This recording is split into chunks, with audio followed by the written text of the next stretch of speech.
नमस्कार, मी संतोष कोले पाटील, जालना लोकसभेचे नेते व बुलंद सेनेचे पक्षप्रमुख. आमच्या सोबत देवगाव पुसळीचे गावकरी आहेत 72 गावामधले. आणि या ठिकाणी रामकिशनजी दळे आमचे पदाधिकारी सहकारी उपस्थित आहे.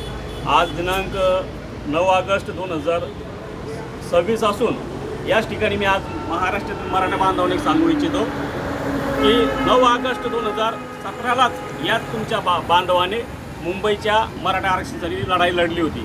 आणि याच ठिकाणी देवगाव पुसळीत लवकरच राज्यस्तरावरची मराठा ऐतिहासिक परिषद आपण घेतोय. हा झाला समाजाचा विषय, पण समाजाच्या विकासासोबतच माझा बुलंद सेना पक्ष आहे. त्या पक्षाच्या बदनापूर तालुका प्रमुखपदी मी सन्माननीय रामकिशनजी दळे यांची नियुक्ती करतो. बुलंद सेना पार्टीमध्ये तालुका प्रमुखपद देणं ही साधी गोष्ट नाही. तालुका प्रमुखपद एक प्रकारच्या आमदारकीच्या लेवलचं पद आहे आणि तशा प्रकारचं पद मी आज रामकिशन दळे यांना देतोय.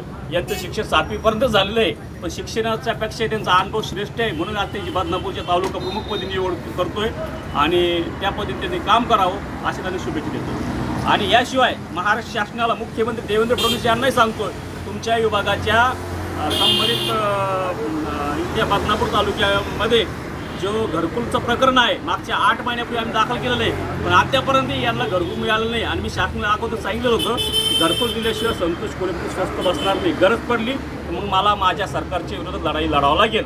आता तालुका प्रशासनात मग तहसीलदार असू द्या, व्हिडिओ असू द्या, सीओ असू द्या, कोणाला सोडणार. जय महाराष्ट्र.